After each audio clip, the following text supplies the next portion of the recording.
perkenalkan dengan saya Ulia. Saya dari stafnya Bawaslu Jakarta Timur ingin mengajukan pertanyaan untuk reportase. Kira-kira ada sekitar 10 pertanyaan terkait dengan SKPP daring. Sudah siap Pak untuk ditanya-tanya? Siap. Kita langsung saja ya Pak ya pertanyaannya Pak. Kita tahu bahwa salah satu misi Bawaslu itu adalah untuk meningkatkan keterlibatan masyarakat untuk pengawasan partisipatif. Salah satunya adalah untuk mewujudkan hal tersebut, salah satunya dengan menginisiasi SKPP daring gitu Pak ya. Nah, bagaimana tanggapan Bapak Afif sendiri terkait dengan SKPP daring ini yang baru pertama kali dilaksanakan dalam kondisi COVID seperti ini? Ya, terima kasih. SKPP daring atau Sekolah Kader Pengawas Pemilu daring ini merupakan ikhtiar atau ijtihad kita di saat COVID. Sebenarnya desain awalnya dari SKPP ini perjumpaan fisik semua, karena ini masuk program pengawasan partisipatif yang jadi prioritas nasional dari program pemerintah. Maka program ini tidak hanya kami yang mengontrol, Mbak Benas juga ikut mengontrol, dan pada intinya program ini disupport sebagai program unggulan. Nah, ketika situasi COVID melanda, kami tidak mau diam.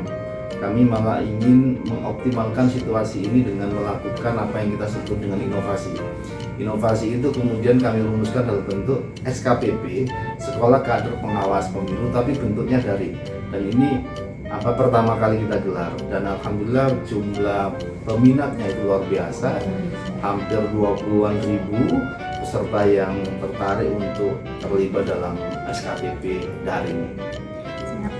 Terus bagaimana sih Pak sebenarnya tujuan dari SKPP daring ini sendiri itu apa, dan siapakah sebenarnya sasaran dari kegiatan SKPP daring ini Pak? Ya, sebenarnya SKPP ini tujuannya adalah memperluas partisipasi masyarakat. Jadi orang-orang yang menjadi target itu adalah kelompok-kelompok muda yang fresh graduate, anak-anak muda yang mau melibatkan diri dalam pengawasan atau mau belajar tentang pemilu. Nah, ini yang kemarin kemudian kita rekrut secara bebas. Biasanya kalau SKPP ini masih dilakukan secara konvensional, seleksi rekrutmennya di tingkat masing-masing kabupaten, kota.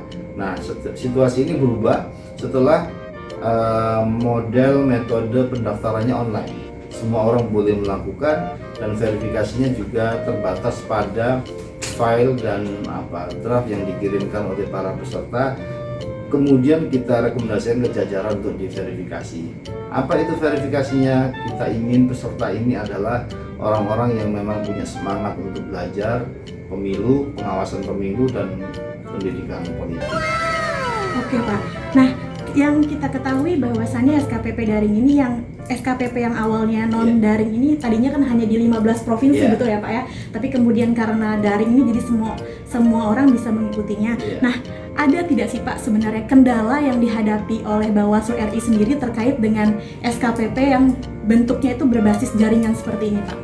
Ya, kalau dari sisi kendala yang kami rasakan, pertama, karena ini mekanismenya belum terfikirkan, maka kami agak butuh usaha untuk kemudian menyesuaikan kebutuhan, misalnya bagaimana dengan para fasilitator termasuk peserta untuk kebutuhan pemenuhan kuotanya, karena kan pendidikannya dilakukan dengan cara daring. Waktu itu belum terfikirkan oleh kita untuk memfasilitasi berapa kuota yang bisa dipakai oleh teman-teman agar komunikasi pembelajaran bisa lancar, pembelajaran tidak terganggu oleh sinyal yang jelek gitu. Dan ini secara teknis sebenarnya sangat efisien karena menghemat banyak sekali anggaran. Kita tidak lagi melakukan perjumpaan di tempat-tempat yang kita sewa. Situasinya langsung bisa dengan komputer atau handphone masing-masing, semua langsung melakukan pembelajaran. Tetapi pada intinya inovasi yang kita lakukan ini salah satunya. Besok, lusa ketika ada atau normal baru ini sudah kita ikuti, bisa jadi SKPP daring SKPP akan kita lakukan yang non daring dengan beberapa penyesuaian. Misalnya apakah nanti digabung antara materi yang sifatnya bisa dilakukan dengan online dengan materi yang kita harus ketemu langsung. Karena dulu di SKPP yang non daring kita biasanya ada materi, salah satunya itu semacam tugas ke lapangan. Bagaimana jajaran yang ingin bergabung itu ketemu dengan LSM pemilu, ketemu dengan mitra-mitra kita seperti kepolisian, kejaksaan, dan seterusnya, yang itu akan mengayakan pengalaman mereka dari pembelajaran di kelas. Berarti secara garis besar sebenarnya materi pembelajaran yang ada pada SKPP daring itu sama dengan materi SKPP yang sifatnya konvensional atau bagaimana Pak? Iya, sebenarnya secara materi sama, cuman metodenya.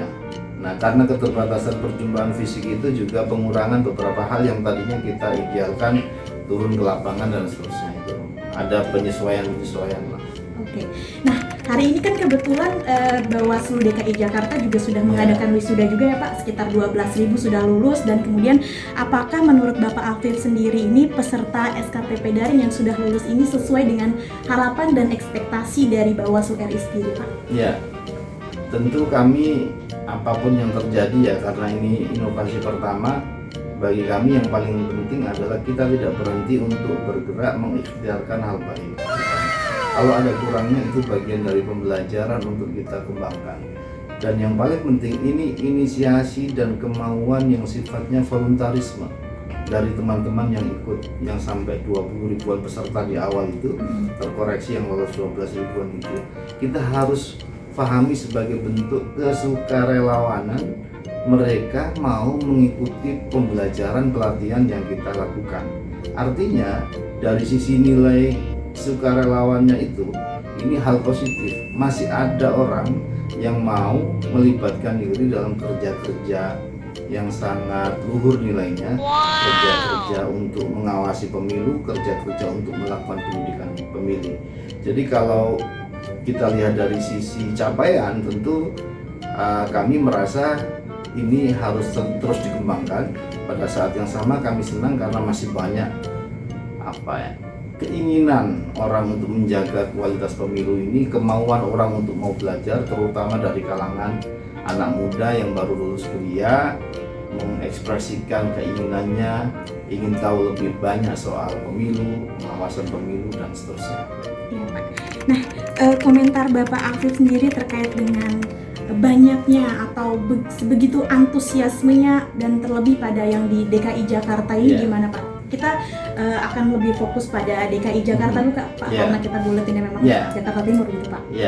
Nah, khusus di Jakarta menurut saya yang menarik adalah meskipun kegiatan ini dilakukan di bukan tahun pemilu atau pilkada, masih banyak yang semangat untuk ikut.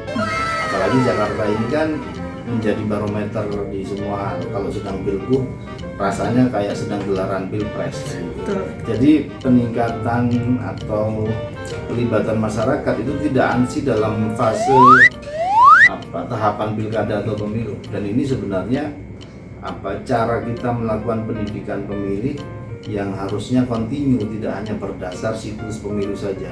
Dan saya tentu berterima kasih teman-teman, sahabat-sahabat Bawaslu dari Jakarta Timur, Provinsi DKI yang juga tetap semangat begitu, dan ini menjadi mandat kita untuk tetap bekerja meskipun tidak sedang menggelar pilkada.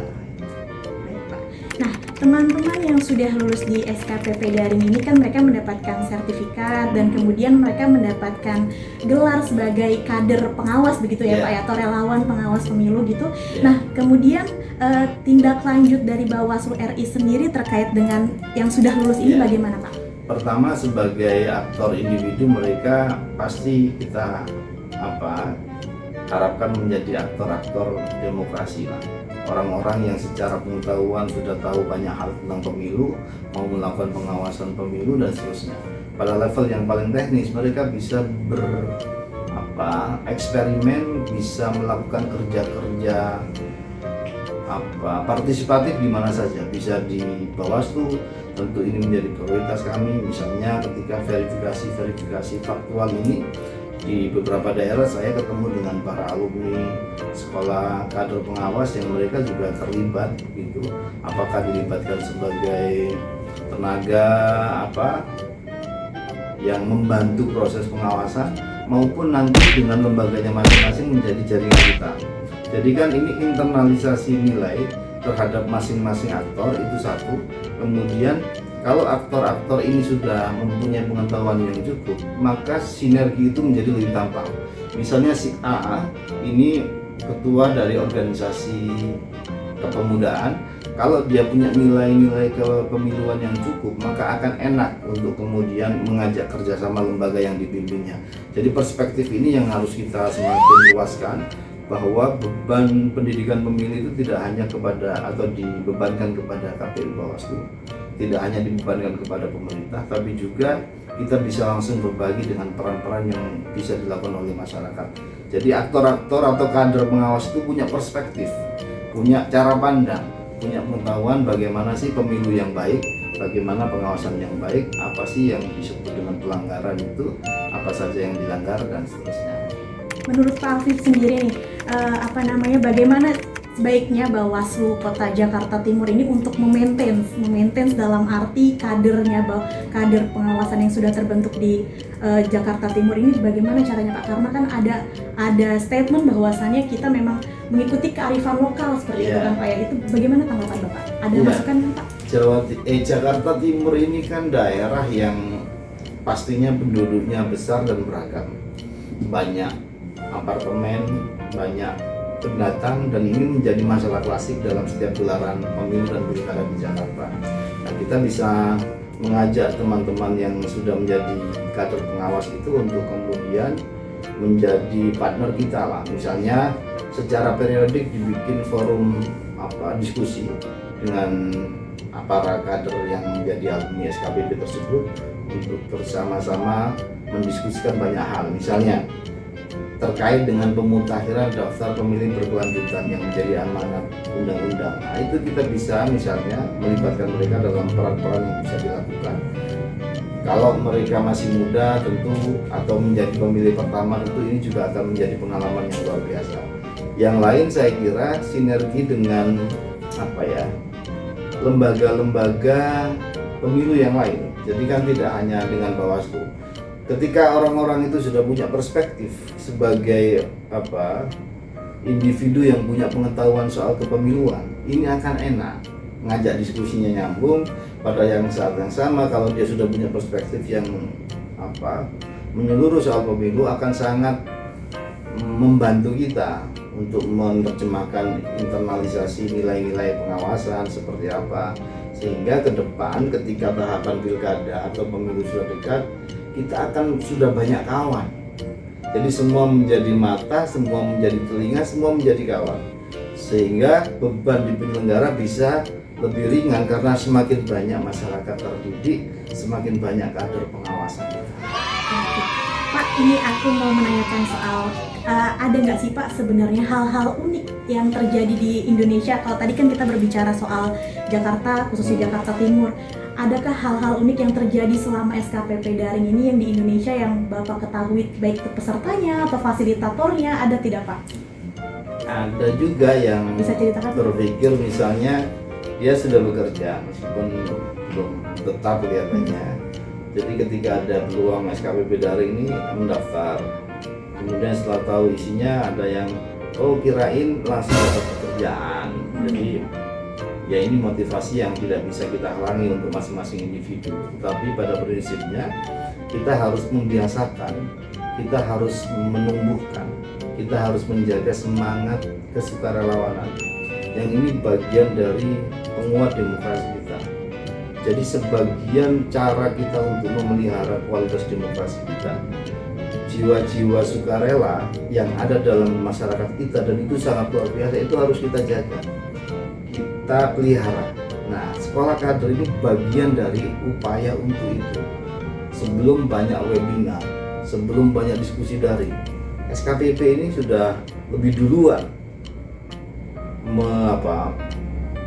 melakukan aktivitas pembelajaran dengan cara daring, yang kita sendiri juga belajar bagaimana bisa memfasilitasi orang belajar dengan cara daring.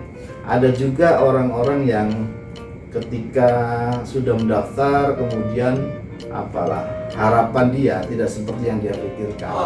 Ya, akhirnya kan terkoreksi. Jadi kami ingin menyampaikan begini, secara masuk untuk menjadi peserta itu gampang.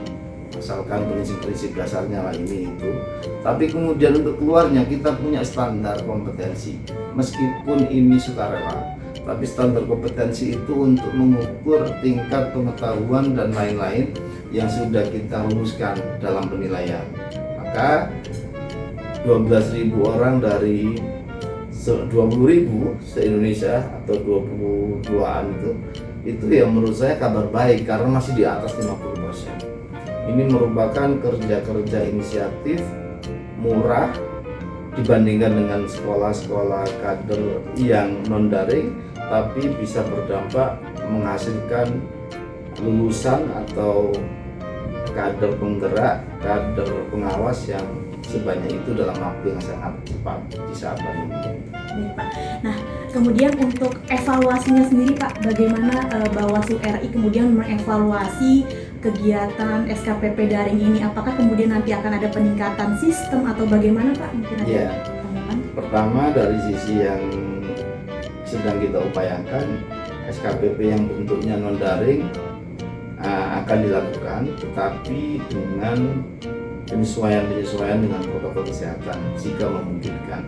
Jika tidak, maka yang daring ini akan dilanjutkan, tapi pada prinsipnya modifikasi antara pengalaman kita pertama mengelola yang non-daring dengan yang daring kemarin akan kita lakukan di pengembangan SKPP yang akan segera kita lakukan, dan di setiap tahun akan disupport ditambah daerahnya. Jadi tidak hanya di basis provinsi, sampai tahun 2024 ini akan sampai ke semua kabupaten kota. Itu yang sudah direncanakan dengan beberapa perbaikan baik kurikulum maupun teknis.